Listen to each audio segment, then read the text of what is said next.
PS4 news కి స్వాగతం. ముందుగా ముఖ్యాంశాలు.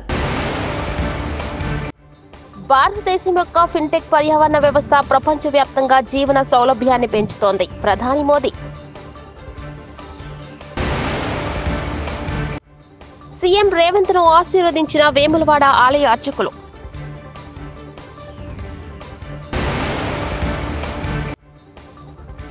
బీజేపీలో బీఆర్ఎస్ విలీనం అంశంపై కేంద్ర మంత్రి బండి సంజయ్ స్పందన. విశాఖలో విద్యా ఐటీ శాఖల మంత్రి నారా లోకేష్ బడిబాట ఆకస్మిక తనిఖీలు. జెడ్పీహెచ్ఎస్ భీమిలి.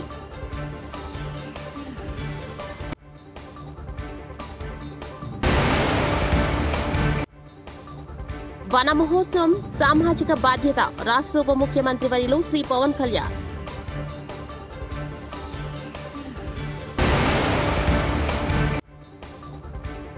తుపాకీతో బెదిరించి దోపిడీలు చేస్తున్న ముఠా అరెస్ట్. ముంబైలో జరిగిన గ్లోబల్ ఫిన్టెక్ ఫెస్ట్ లో బలమైన, పారదర్శకమైన మరియు సమర్థవంతమైన వ్యవస్థల ద్వారా స్థిరమైన ఆర్థిక వృద్ధికి భారతదేశం యొక్క నిబద్ధతను ప్రధాని మోదీ పునరుద్ఘాటించారు. ఆర్థిక మార్కెట్లను బలోపేతం చేయడంలో మరియు స్థిరమైన వృద్ధికి గ్రీన్ ఫైనాన్స్ కు మద్దతు ఇవ్వడంలో అధునాతన సాంకేతికతలు మరియు నియంత్రణ ఫ్రేమ్ వర్క్ల పాత్రను ఆయన నొక్కి చెప్పారు. భారతీయుల జీవన నాణ్యతను పెంపొందించడంలో మరియు ప్రపంచవ్యాప్తంగా జీవన సౌలభ్యాన్ని మెరుగుపరచడంలో భారతదేశ ఫిన్టెక్ పర్యావరణ వ్యవస్థ కీలక పాత్ర పోషిస్తుందని ప్రధాని మోదీ విశ్వాసం వ్యక్తం చేశారు. हम फाइनेंशियल इंक्लूजन के उस इंक्लूजन के सैचुरेशन पर बल दे रहे हैं. मुझे विश्वास है भारत का फिनटेक इकोसिस्टम भारत के लोगों को क्वालिटी लाइफस्टाइल देने के मिशन में बहुत बड़ी. కేంద్ర హోంశాఖ మంత్రి అమిత్ షాతో పశ్చిమ బెంగాల్ గవర్నర్ సివి ఆనంద్ బోస్ శుక్రవారం న్యూఢిల్లీలో సమావేశమయ్యారు. ఈ సందర్భంగా కోల్కతాలో చోటు చేసుకున్న తాజా పరిస్థితులపై ఈ సందర్భంగా వీరిద్దరి మధ్య చర్చ జరిగినట్లు తెలుస్తోంది. అలాగే ఆర్జికర్ మెడికల్ కాలేజీ ఆసుపత్రి పోస్ట్ గ్రాడ్యుయేషన్ ట్రైనీని వైద్యురాలిపై అత్యాచార ఘటన నాటి నుంచి నిన్న మొన్నటి బీజేపీ ఆధ్వర్యంలో జరిగిన బంద్ వరకు జరిగిన వరుస పరిణామాలపై మంత్రి అమిత్ షాకు గవర్నర్ బోస్ నివేదిక అందజేసినట్లు సమాచారం. గురువారం సాయంత్రం గవర్నర్ ఆనంద్ బోస్ న్యూఢిల్లీ చేరుకున్నారు. ముఖ్యమంత్రి రేవంత్ రెడ్డికి వేములవాడ ఆలయ అర్చకులు ఆశీర్వచనాలు అందజేశారు. శుక్రవారం సచివాలయంలో సీఎంను కలిసి అర్చకులు ఆశీర్వచనం అందించారు. ఆలయ ఈవో వినోద్, స్థపతి వలినాయగం, ఈఈ రాజేష్, డిఈఈ రఘునందన్, ఆలయ ప్రధాన అర్చకులు ఉమేష్ శర్మ తదితరులు ముఖ్యమంత్రిని కలిశారు. బీజేపీలో బీఆర్ఎస్ పార్టీ విలీనమవబోతుందని, అందుకే పార్లమెంట్ ఎన్నికల్లో కాషాయ పార్టీకి కారు పార్టీ సహకరించిందంటూ కాంగ్రెస్ పార్టీ నేతలు పదే పదే అంటున్నారు. ఈ వ్యాఖ్యలపై కేంద్ర మంత్రి బీజేపీ సీనియర్ నేత బండి సంజయ్ స్పందించారు. బీజేపీలో బీఆర్ఎస్ ను కలుపుకునే ప్రసక్తే లేదని ఆయన స్పష్టం చేశారు. బీఆర్ఎస్ ను కలుపుకుంటే కేసీఆర్, కేటీఆర్, హరీష్, కవితకు టికెట్లు ఇవ్వాలంటూ ఆయన వ్యంగ్యాస్త్రాలు సంధించారు. కేటీఆర్ కొడుకు హిమాన్సు కూడా ఎన్నికల్లో టికెట్ కావాలంటారని సెటైర్ వేశారు. అందరికీ టికెట్లు ఇవ్వడానికి బీజేపీ కుటుంబం పార్టీ కాదని విమర్శించారు. కాంగ్రెస్ బీఆర్ఎస్ మధ్య మాటా ముచ్చట అయిపోయింది, త్వరలో కలిసిపోతాయి అని బండి సంజయ్ కౌంటర్ ఇచ్చారు. మైనార్టీ ముచ్చట చెప్పాలి. ఓల్డ్ సిటీని న్యూ సిటీ చేస్తాం. ఓల్డ్ సిటీ ఇవ్వని అయ్యే జాగిరి కాదు, ఎంఐఎం పార్టీ జాగిరి కాదు. ఇలా త్రిపుల్ తలాక్ రద్దు చేస్తాం. ఇలా అన్ని వర్గాలను సమానంగా చూడాలంటున్నాం. కాబట్టి ప్రతి ముస్లిం మైనార్టీ వర్గం కూడా ఇలా భారతీయ జనతా పార్టీని, ఎంఐఎం పార్టీని అంత ముందుంచాలంటే, ఎంఐఎం పార్టీ పీడ విరిగడి కావాలంటే ఇలా భారతీయ జనతా పార్టీ సభ్యత్వం తీసుకోవాలని చెప్పి ప్రతి వ్యక్తి వాళ్ళ సంకల్పం తీసుకోవాల్సిన అవసరం ఉంది. ఇది మోర్చాలకు, అందుకే మోర్చా మెంబర్షిప్ తీసుకోవాలి వాళ్ళు.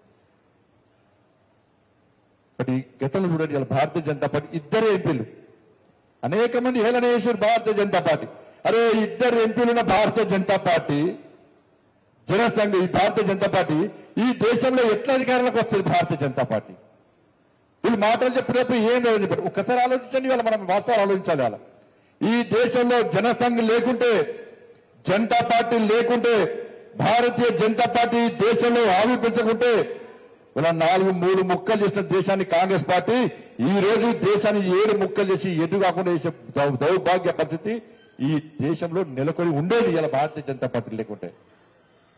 అందుకే నరేంద్ర మోడీ ప్రభుత్వం ఒక లక్ష్యం కోసం ఇలా దీన్ దయాళ్ ఉపాధ్యాయ ఆరోగ్యం ఆశించిన వాళ్ళు ఈ దేశం రక్షింపబడాలంటే, నా తల్లి భారత మాతను రక్షించుకోవాలంటే అణ్వస్త్రాలు తయారు కావాలి. అణ్వస్త్రాలను తయారు చేసుకోవాలని చెప్పి పండిత్ దీన్ దయాళ్ ఉపాధ్యాయ ఆశించింది కాబట్టి పండిత్ దీన్ దయాళ్ ఉపాధ్యాయ ఆశ నెరవేర్చడానికే అటల్ బిహారీ వాజ్పేయి గారి నేతృత్వంలోని భారతీయ జనతా పార్టీ ప్రభుత్వం అణ్వస్త్రాలను తయారు చేసిన విషయాన్ని ఒక్కసారి మనం గుర్తుంచుకోవాలి.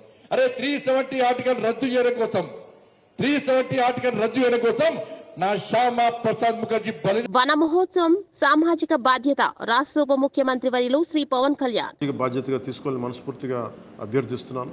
పర్యావరణ సమతుల్యత కోసం పచ్చదనాన్ని పెంచాలి అనేది ఎన్డీఏ కూటమి ప్రభుత్వం లక్ష్యం. 29% ఉన్న పచ్చదనం 50% తీసుకెళ్లాలి లక్ష్యంగా పనిచేస్తున్నాం. ఈ వన మహోత్సవ కార్యక్రమంలో మరొక ముఖ్య విషయం వృక్ష జాతుల ఎంపిక చాలా కీలకం. అవి స్వదేశీ వృక్ష జాతులను ఎంపిక చేసుకోవటం చాలా అవసరం. స్థానిక వృక్ష జాతులు నాటడం ద్వారా జీవ వైవిధ్యాన్ని, నేల ఆరోగ్యాన్ని మరియు పర్యావరణం మరియు మానవ ఆరోగ్యాన్ని కాపాడిన వాళ్ళు అవుతాం. అందుకే దేశవాళీ చెట్లు పెంచడం చాలా అవసరం. మన దేశ భూ వాతావరణ జీవ వైవిధ్యాన్ని ముప్పు కలిగించే అన్య దేశ జాతుల్ని నాటడం మనందరం మానుకోవాలి. చూడటానికి మొక్క ఆకర్షణీయంగా ఉంది, మొక్క నాటితే ఏపుగా పెరిగిపోతుంది, నిర్వహణ ఖర్చులు అని చెప్పి ఎవెన్యూ ప్లాంటేషన్ పేరు మీద గత దశాబ్ద కాలంలో అన్య దేశ వృక్ష జాతులైన కోనాకార్పస్, ఏడాకుల పాల, మడగాస్కర్ ఆల్మండ్, ఆస్ట్రేలియా తుమ్మ లాంటి వృక్ష జాతుల్ని విరివిగా నాటేశాం.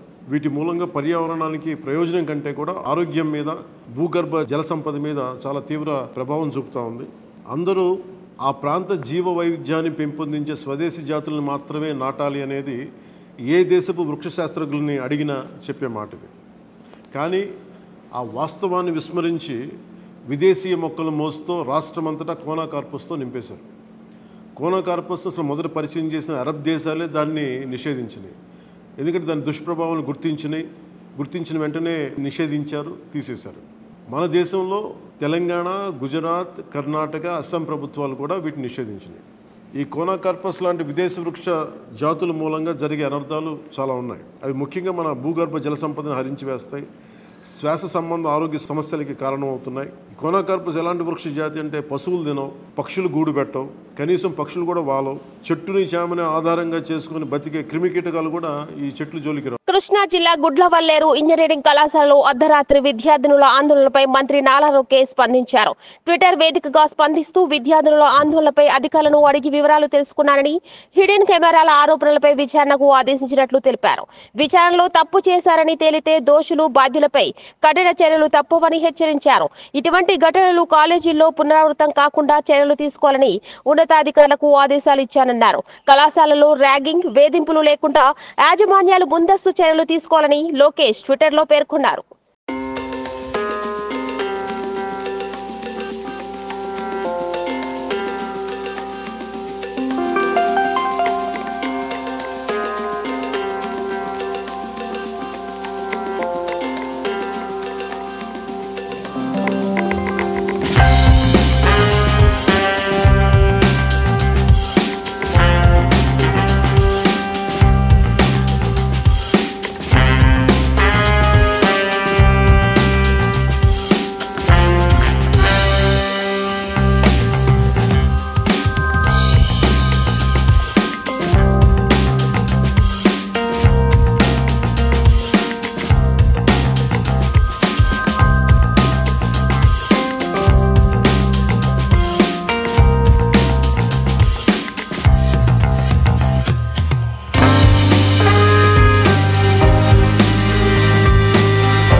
Ethan was in grade 3 and speaking about science.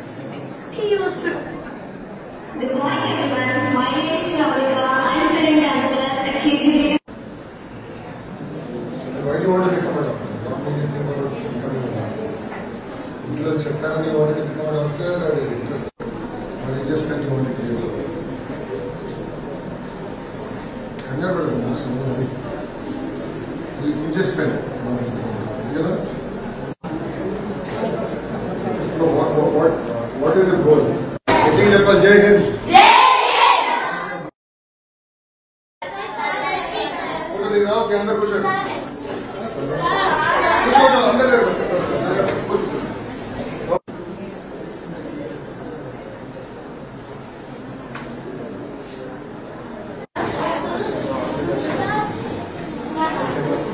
I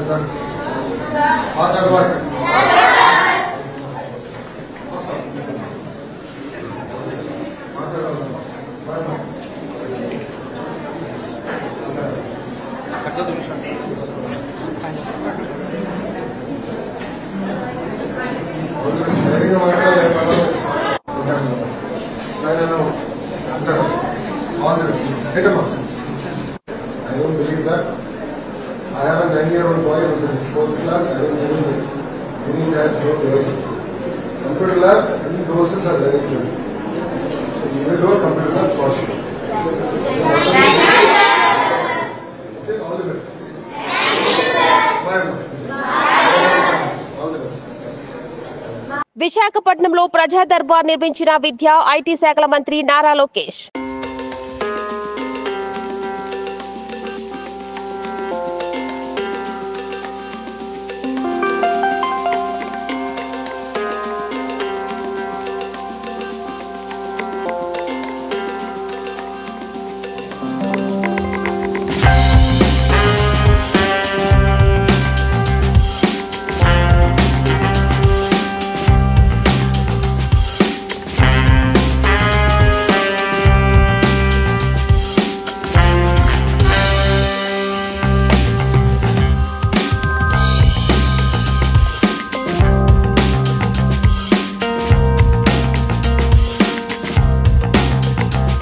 అవిశ్రాంత పోరాట యోధుడు నవ్యాంధ్ర నిర్మాత చంద్రన్న, మంత్రివర్యులు టీజీ భరత్, ఎమ్మెల్యే వసంత కృష్ణ ప్రసాద్, ఎమ్మెల్సీ అశోక్ బాబు మీడియా సమావేశం సెట్ చేస్తూ అవన్నీ కూడా ఫుల్ఫిల్ చేయాలా, ఎస్పెషలీ సూపర్ 6 మనం ఫుల్ఫిల్ చేయాలని చెప్పి ఉద్దేశంతో ముందుకు పోతున్నారు చంద్రబాబు గారు. అందుకని ఈ మధ్య మనం అన్నా క్యాంటీన్లు కూడా స్టార్ట్ చేశాము. ఎంతమందిలో హ్యాపీనెస్ చూసినారు. బీదవాళ్ళకైతే 5 రూపాయలకి హ్యాపీగా మంచి క్వాలిటీ ఫుడ్. పెన్షన్ ఇప్పుడు మనం రివైజ్ చేసాం, 3,000 నుంచి 4,000కి ఇమీడియట్గా మన గవర్నమెంట్ ఫామ్ అయిన వెంటనే చెప్పడం జరిగింది. 4,000 ఇంప్లిమెంట్ చేసినాం.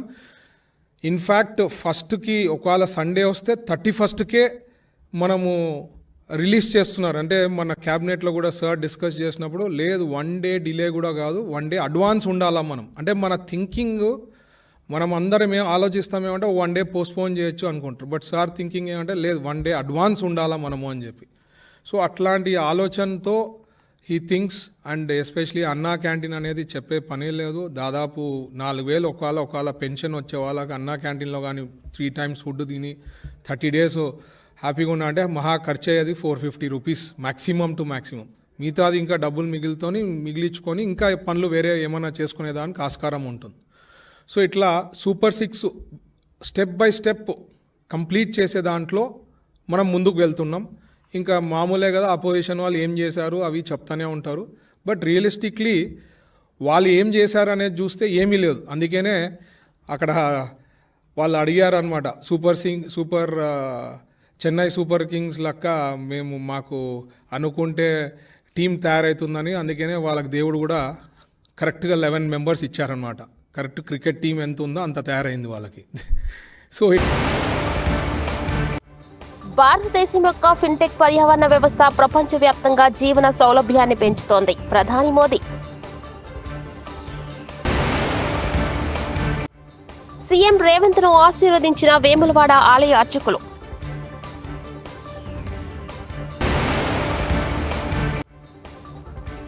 బీజేపీలో బీఆర్ఎస్ విలీనం అంశంపై కేంద్ర మంత్రి బండి సంజయ్ స్పందన.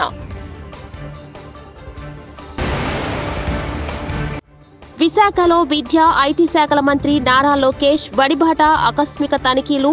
జెడ్పీహెచ్ఎస్ భీమిలి.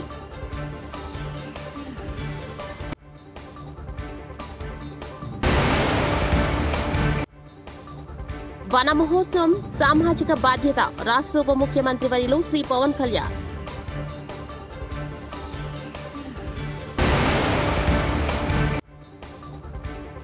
తుపాకీతో బెదిరించి దోపిడీలు చేస్తున్న ముఠా అరెస్ట్.